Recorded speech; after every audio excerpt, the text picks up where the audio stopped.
What's good? What's good? This is Stinker, the podcast. Hey, do me a favor, subscribe to the channel. Hey, I appreciate all the love and support toda mi gente. I hope you're doing good, taking care of yourself physically, mentally, spiritually, financially. And the fact that you're here right now, man, I appreciate it, man. But before you leave, do me a favor, subscribe to the channel. Hey, sometimes, man, you got to watch your enemies, man. You got to watch your friends. Either way, you got to watch these people, man, around you. You just never know what they're going to say about you. One minute, they're like, man, I can't wait, man. Like, we're going to make it together.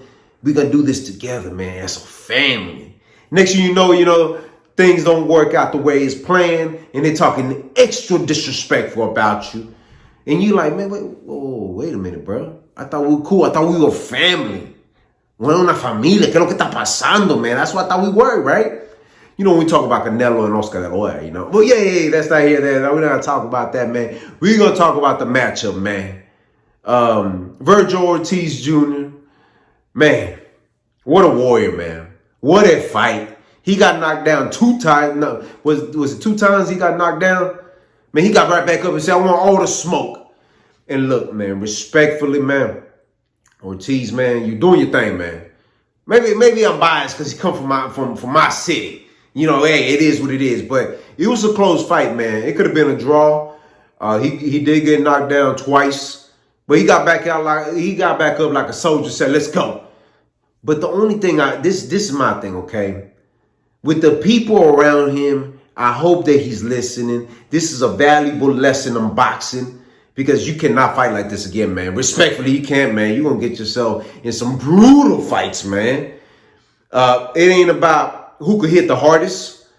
You know, it's cool, you know, that if you got them chingazos with you and you could throw them blows and hang in there. But what about when that person's still standing there with everything you got and you hitting them with body shots, uppercuts, hooks, jabs, everything, man? I was like, come on, Vergil, man. Give him something else, man. I'm about to say throw the fridge at him, but they had no fridges there. No, man, it was crazy fight, man. Hubacek, how you say his name?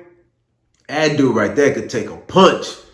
If that was your sparring partner, man, whoo, man. This 154 division is getting interesting, to say the least.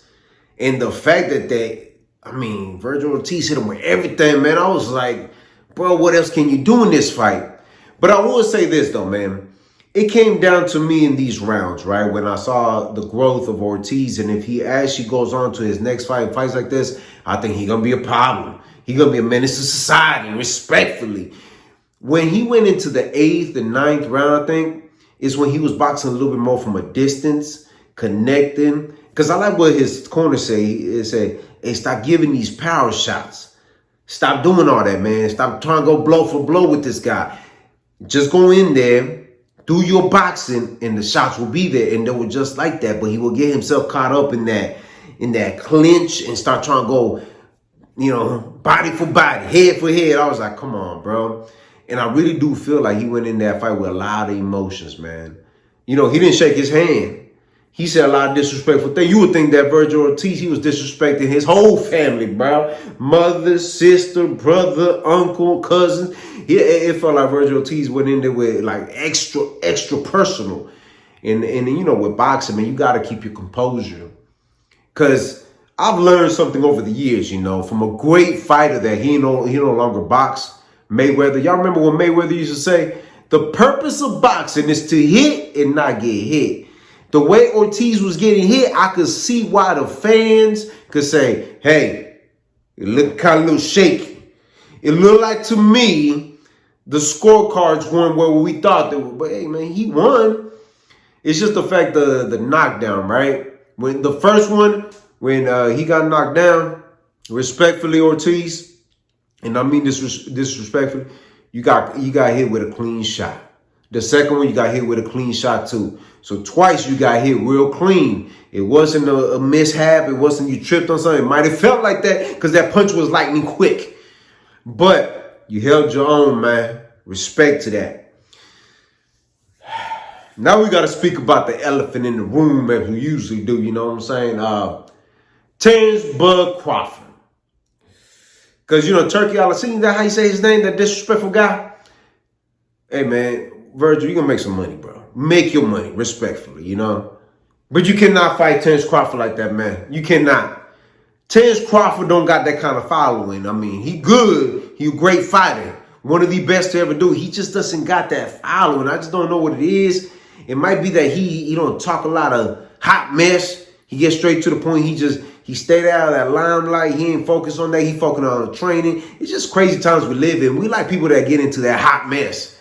You know what I mean? We really do. We entertained by what they do on the outside than what they do in the ring. And that's unfortunate. But if Vergil Ortiz and Bud Crawford go at it, man, all I got to say is they better come in with a different game plan with Bud Crawford.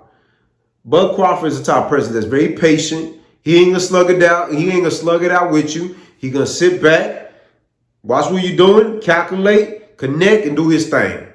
He struggled at 154. Let's be real. He did struggle with Israel. He struggled. And but he came out the person with the hand raised, and then he won. The same thing goes with Ortiz. He struggled at 154, but you know he still got his hand raised. So it's a great experience for both of them right now. They're in a good position. They really are, because they both got a taste of like, okay, with Vergil Ortiz, he got a taste of like, man, I'm a dog and I got it in me to just keep going, right?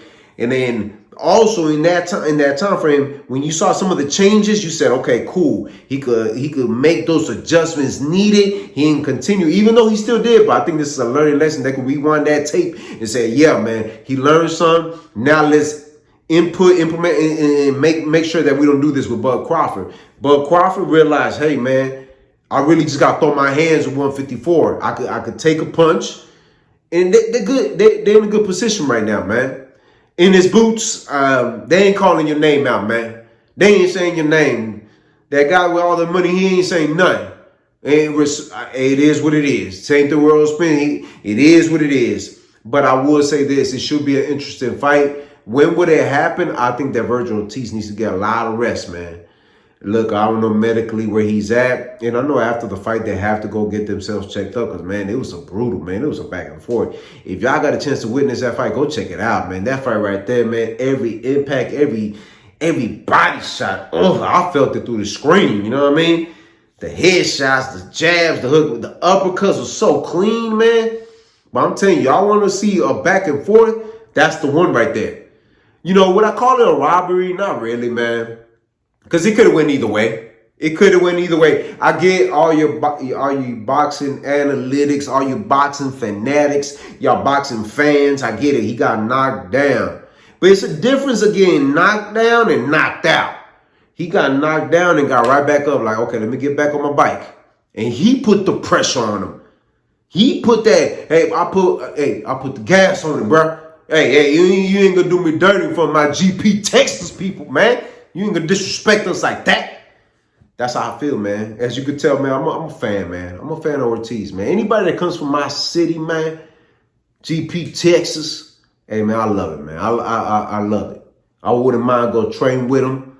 You know what I mean? If it's offered there, I wouldn't mind train, get to learn a little something with him, go jog with him, you know, get in his mind and figure out, man, let me talk to you, bro. Don't never slug it out with these people, man. You too smart for that, man. You ain't got to go out there with a knockout power. And go ahead and shake somebody's hand. You know what? This is part of the game, man. But it is what it is, man. Y'all let me know what y'all think about that fight, man. Are we officially getting Vergil Ortiz versus Terence Bud Crawford? And when are we going to get it? So we were in August, September, October, November, December. That's 4 months, man. I hope they could heal that fast. But I would say the beginning of next year, man, be fireworks, man.